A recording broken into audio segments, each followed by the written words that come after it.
What if the true turning point of this war happened in just one night, while the world's attention drifted elsewhere? October 21st, 2025. The date that headlines remember. But what truly unfolded between the twilight of October 20th and the breaking dawn? Most reports missed it entirely. Beneath the surface, a series of meticulously coordinated Russian strikes and fierce urban clashes triggered a transformation that could determine the fate of the entire conflict. As much of the globe slept, Russian forces launched a sweeping, synchronized barrage targeting Ukraine's most vital infrastructure. From the southern reaches by the Black Sea to the northern borders near Chernihiv, explosions ripped through logistics hubs, supply depots, and nerve centers. These attacks were not haphazard. They were a deliberate attempt to choke Ukraine's supply lines before reinforcements could even move. But the rearguard chaos was only part of the story. In Pokrovsk, a city now emblematic of resistance, urban warfare erupted with new ferocity. Russian storm units surged into neighborhoods, sparking ruthless, block-by-block combat. For Ukrainian defenders, these desperate hours imperiled not just a single stronghold, but the stability of their entire defensive front. If Pokrovsk fell, the consequences could ripple far beyond its borders. Why does this single night matter more than any headline or frontline breakthrough? Because today's wars are rarely settled by what the world can see. Instead, it is the invisible campaign, against logistics, leadership, and coordination, that shapes victory or defeat. Overlooking these hidden shifts means misunderstanding the future of Ukraine and perhaps the future of warfare itself. Let's pull back the curtain on those crucial hours and see how these secret battles are rewriting the rules for everyone watching. To understand the real impact, we must trace the sequence of attacks and the immediate responses they provoked. What happened between dusk and dawn changed not only the map, but the very nature of the conflict. Why did the skies above Odessa burn so fiercely that night? The answer begins with a single, relentless barrage, waves of drones and missiles slicing through the darkness, turning Ukraine's vital infrastructure into a battleground in mere hours. Shortly after midnight, the wail of air raid sirens spread from Odessa to Dnipropetrovsk and Chernihiv. The main objective, the port of Yuzhny, southern Ukraine's lifeline. Witnesses saw the horizon light up with blinding flashes, heard the echo of explosions, and felt the insistent hum of drones circling overhead, each one a silent messenger of destruction. Almost at the same moment, new attacks erupted in Sumy and Kharkiv. The targets were unmistakable: fuel depots, ammunition warehouses, railway junctions, and hidden air defense outposts. No site that kept supplies moving toward the front was left untouched. The onslaught was relentless. More than a dozen strikes, each one meticulously planned to disrupt and cripple. Defense analysts saw the pattern instantly. The goal? Destroy fuel and ammunition before they ever reached Ukrainian frontline units. This was not just about immediate chaos. It was about starving Ukraine's war effort, shifting the balance and undermining its power to retaliate. But these strikes threatened far more than military logistics. They risked freezing supply lines and destabilizing entire civilian regions. Fuel shortages could halt not only armored columns, but ambulances and food convoys. Ammunition blasts shattered more than glass. They fractured the sense of safety and order. Yet as dawn broke and smoke drifted over the Black Sea, another question took shape. What, exactly, had Ukraine lost in these hours? And why do those losses echo so powerfully for the war's future? The answer lies not just in the wreckage, but in the hidden systems that keep armies and societies alive. To grasp the full impact, we must look beyond the headlines and into the war's invisible arteries. Sometimes, the targets that matter most are not the ones that make headlines. Severing fuel, ammunition, and communications can decide a war long before territory changes hands. Modern conflict is shaped in the shadows, where invisible blows cut deeper than any thrust along the front. Last night, a carefully orchestrated barrage struck the heart of Ukraine's logistics. Fuel depots vanished in fire, ammunition stores burst apart, and key communications hubs were left crippled. The port at Yuzhny, a southern lifeline, now burns, its flames lighting the horizon for dozens of kilometers. Simultaneous blasts rocked Dnipro, Chernihiv, and Sumy, targeting railways, armored columns, and concealed air defenses. These attacks are severing the arteries that keep the Ukrainian front breathing. Yet, nowhere is the impact starker than in Pokrovsk. Urban combat has reached the city's core. Russian storm teams advance, block by block, with industrial districts in the northwest besieged and the last supply roads pounded by artillery. Ukrainian defenders can barely evacuate their wounded, resupply ammunition, or reinforce threatened positions. Every road out is under enemy watch. Each vehicle that moves risks instant obliteration. Drones now haunt the skyline, exposing every Ukrainian movement. Drone-guided artillery makes even the deepest trench feel unsafe. Reports emerge of small groups surrendering, trapped with no route out. Entire neighborhoods blur into gray zones, contested and shifting by the hour. Amid this chaos, a new pattern emerges. For the first time, Western reinforcements arrive in daylight, openly filmed and broadcast.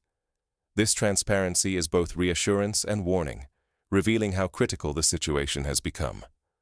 Ukrainian operational coherence is at its breaking point. With morale, command, and counterattack capacity unraveling, the future of the defensive lines teeters on a knife's edge. But beneath the smoke, deeper transformations are quietly taking root. The battle for logistics is just the beginning. What unfolds next will test the limits of endurance, strategy, and resolve on both sides. What happens when the battle for logistics mutates into a ruthless contest for political power and survival itself? Let us focus on Odessa. The shockwaves from last night's strikes have triggered more than just physical damage. City officials are being replaced at a rapid pace, signaling an urgent overhaul of local authority. This suggests the leadership is bracing for either martial law or direct military control.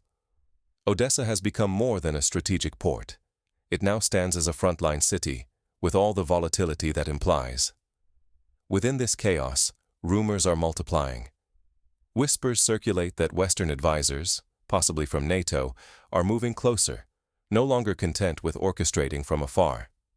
Their new presence could mean direct involvement in supply chains, crisis management, or even battlefield decision-making. If true, this marks a shift. Foreign influence is moving out of the shadows and into the theater itself. Meanwhile, the aftermath of recent strikes is grim. Reports indicate that not only ammunition, but also vital equipment and, crucially, senior personnel have been lost. Ambulances are now seen racing toward the Romanian border. The implication: Western or Ukrainian officers may be among the casualties. If confirmed, the stakes escalate. The message is that even high-level decision-makers are now targets. Amid all this, NATO-supplied equipment is moving openly in daylight. Ukraine seems to be either preparing for a massive offensive or forced by urgency to risk exposure. This boldness could be a calculated display of strength or a sign of desperation, but either way, it invites retaliation. Now, Moscow faces a pivotal decision. Should they strike these convoys before they reach the front, risking escalation and international backlash? Or should they wait, aiming for a larger, more devastating blow when assets are concentrated? The struggle for control over logistics has spilled beyond the battlefield. It now shapes who holds real power, who commands legitimacy, and who survives the coming storm. Failing to adapt could mean not just losing territory, but losing the ability to shape the political future itself. What concrete lessons emerge, and how might the choices made in the next few days redefine the trajectory for both sides?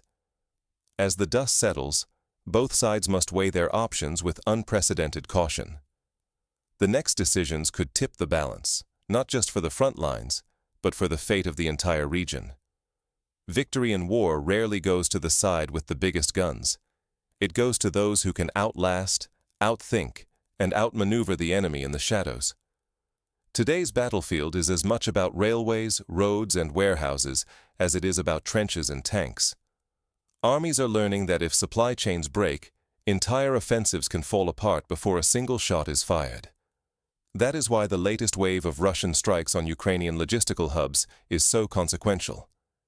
Each destroyed warehouse or depot sends shockwaves through the entire war effort, threatening to unravel carefully laid plans. When fuel runs dry and spare parts never arrive, even the bravest troops are left stranded, while heavy equipment turns into useless scrap. But the contest runs deeper than bombs and bullets. Information has become a weapon. Every skirmish is echoed by battles over truth and perception.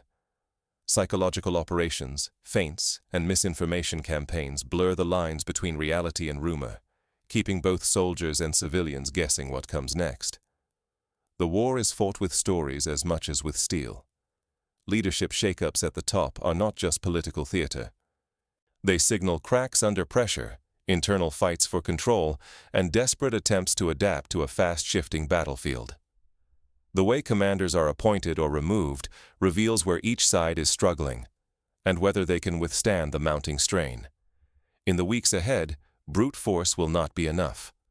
The side that can repair, adapt, and learn the fastest will seize the advantage. Resilience under pressure, flexible strategy, and the ability to exploit enemy mistakes, these will decide the fate of the conflict. Grasping these hidden dynamics is your edge. It lets you see past headlines and understand where the real battles and turning points are taking place. The real struggle is unfolding out of sight, where the stakes are highest.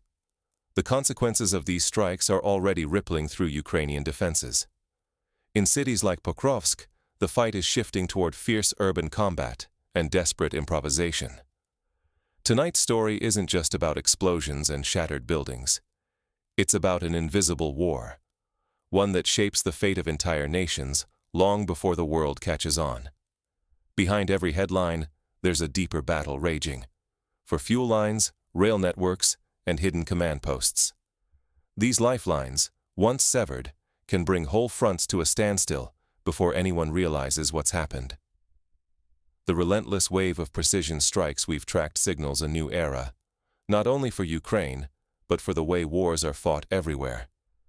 Victory is no longer decided by who holds the streets, but by who controls the flow of supplies, the airwaves, and the silence behind enemy lines. In Pokrovsk, the struggle is fierce on the surface, yet it's the paralysis in the rear, supplies abandoned, wounded waiting, orders lost in the void, that could tip the balance for an entire region. Focusing only on the front lines means missing the real game. Power is contested in the shadows, through sabotage, attrition, and the slow erosion of a nation's will to fight. Understanding these hidden dynamics isn't just interesting, it's vital for anyone who seeks to grasp the future of this war and the shifting balance of power worldwide. Ignore the unseen war, and you risk missing everything that truly matters. Who is actually winning, what comes next, and how global security is quietly forged or undone. The outcome may not make headlines, but it will be written in the survival or collapse of logistics, leadership, and resolve.